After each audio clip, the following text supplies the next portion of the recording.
தெரியும்.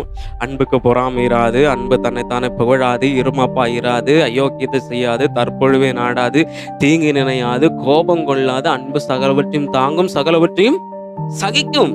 ஆமா, இந்த அன்பு யாருடைய அன்பு? ஏசப்பாவுடைய அன்பு. அந்த அன்பை எங்க காண்பிச்சாருன்னா, அந்த எல்லாரும் கூடி நின்று அவருடைய கண்களில் கயரை கட்டிட்டு துணியை கட்டிட்டு அவருடைய சுவட்டில் அரைஞ்சு, நான் உன்னை அடித்தது யார் என்று சொன்னாங்க. அப்பொழுதும் பேசாம இருந்தார். முகத்துல காரி துப்புனாங்க.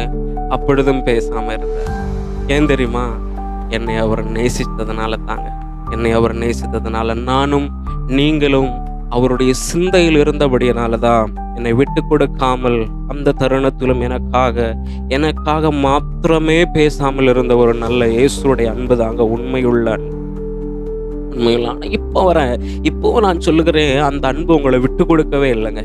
அந்த அன்பு உங்களை விட்டு கொடுக்கவே இல்லை. நீங்க எவ்வளவு பின்மாற்றம் அடைந்தவர்களா இருக்கிறீங்க, அவருக்கு எவ்வளவு துரோகம் செய்தவர்களா இருக்கிறீங்க. ரட்சிக்கப்பட்ட பின்பும், பரிசுத்தாவுடைய அபிஷேகத்தை பெற்ற பின்பும், ஆராதனைக்கு போனதுக்கப்புறம், வேதத்தை கேட்டதுக்கு அப்புறமும் எவ்வளோ ஆண்டவரை விட்டு பின்னாக போயிருக்கிறோம். ஆனா இப்பொழுதும் எந்த சூழ்நிலையிலும் நீ கூப்பிடும் போது உனக்காக வந்து நிற்கிற என் தேவனுடைய அன்புக்கு இந்த உலகத்துல வேறொன்றுமே ஈடாகாதுங்க. வேறொன்றுமே ஈடாகாது. அவருடைய அன்பு எப்படி இருக்குதுன்னா பூரணம் உள்ள அன்பு.